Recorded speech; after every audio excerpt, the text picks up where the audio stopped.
अस्सलाम वालेकुम दोस्तों, जोली अजीम हाजिर है फिर नई एक वीडियो के साथ। दोस्तों जो मेरा जोली अजीम का हेल्थ सेक्शन है जिसके अंदर मुख्तलिफ किस्म के मैं आपके लिए वेजिटेबल्स, फ्रूट्स, हर्ब्स, स्पाइस, मुख्तलिफ खाने पीने वाली चीज़ों के बारे में इंफॉर्मेशन लेकर आता हूँ। आपको यूजेस बताता हूँ, आपको बेनिफिट्स बताता हूँ, आपको न्यूट्रिएंट फैक्ट्स बताता हूँ, आपको साइड इफेक्ट्स बताता हूँ। और दोस्तों साथ साथ में ही मैं आप लोगों के लिए मुख्तलिफ खाने पीने वाली चीज़ों के बारे में इंफॉर्मेशन लेकर आता हूँ। और दोस्तों आपको रोजमर्रा जिंदगी के अंदर इस्तेमाल होने वाली किचन टिप्स, रेमेडीज, टोटके वगैरह भी बताता हूँ। तो दोस्तों आज मैंने आप लोगों के लिए किचन टिप को सिलेक्ट किया है। और दोस्तों आज मैं आप लोगों को सरसों के तेल में से जहरीलापन खत्म करने का तरीका बताऊंगा। और दोस्तों अक्सर हम बाजार से सरसों का तेल लेकर आते हैं और दोस्तों जिसके अंदर बहुत सारी जो है मुख्तलिफ किस्म की कसावतें जमा होती हैं। और दोस्तों इनफैक्ट एक साइंटिफिक स्टडी के मुताबिक और दोस्तों कच्चे सरसों के तेल के अंदर बहुत ज़्यादा जहरीलापन पाया जाता है। और दोस्तों इसके जहरीलापन को दूर करने के लिए मैं आपको एक आसान तरीन तरीका बताऊंगा। दोस्तों जब भी आप मार्केट से सरसों का तेल लेकर आए तो आप कोशिश करें अपने सामने सरसों के बीज से, कोल्हू से तेल निकलवाएं। दोस्तों इसके बाद आप जब इसे घर में ले आए तो एक साफ लोहे की कढ़ाई के अंदर आपने सरसों के तेल को डाल देना है। और दोस्तों फिर आपने इसे चूल्हे के ऊपर चढ़ा देना है। दोस्तों आपने चूल्हे की आंच जो है तेज कर देनी है, हाई फ्लेम होना चाहिए। और दोस्तों फिर जब तेल अच्छे तरीके से खोलने लगे और जब अच्छे से स्मोक करने लगे तो इस प्रोसेस को आपने 1 से 2 मिनट तक करना है। तो दोस्तों आपने फिर चूल्हा बंद कर देना है। उसके बाद जब दोस्तों ठंडा हो जाए दोस्तों आपने फिर एक छन्नी के ऊपर फिल्टर पेपर बिछा कर उसके अंदर तेल डाल देना है।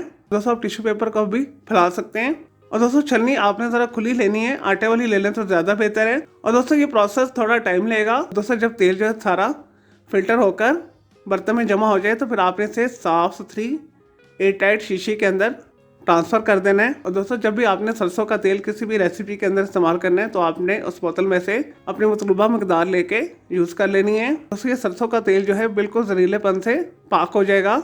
और दोस्तों ये सबसे आसान तरीन तरीका है। और दोस्तों कुछ लोग सरसों के तेल की स्मेल को दूर करने के लिए इसी प्रोसेस के दौरान और दोस्तों अदरक और लहसुन का भी इस्तेमाल करते हैं। और दोस्तों अगर आपको सरसों के तेल की मखसूस खुशबू नहीं पसंद तो आप थोड़ी सी अदरक और थोड़ा सा लहसुन भी डाल सकते हैं इसके अंदर। दोस्तों बड़े सगीर के अंदर सदियों से सरसों का तेल ही खाने के लिए इस्तेमाल होता था या देसी घी यूज़ होता था। दोस्तों पुराने ज़माने के लोगों की सेहत आज भी काबिल रश्क है।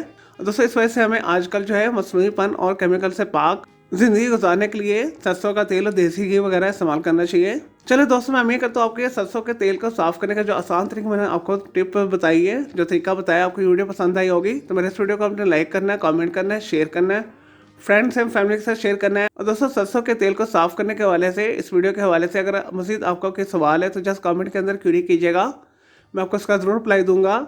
और दोस्तों इसके अलावा अगर आप किसी और वेजिटेबल, फ्रूट, हर्ब्स, स्पाइस, मतलब खाने पीने वाली चीज़ों के बारे में इंफॉर्मेशन लेना चाहते हैं, और दोस्तों कोई बीमारी है, कोई साइकोलॉजिकल मसला है, कोई डेली टिप लेना चाहते हैं, कोई किचन टिप लेना चाहते हैं, या दोस्तों कुछ भी पूछना चाहते हैं तो जस्ट कमेंट के अंदर क्यूरी कीजिएगा, मैं आपको उसका ज़रूर रिप्लाई दूंगा।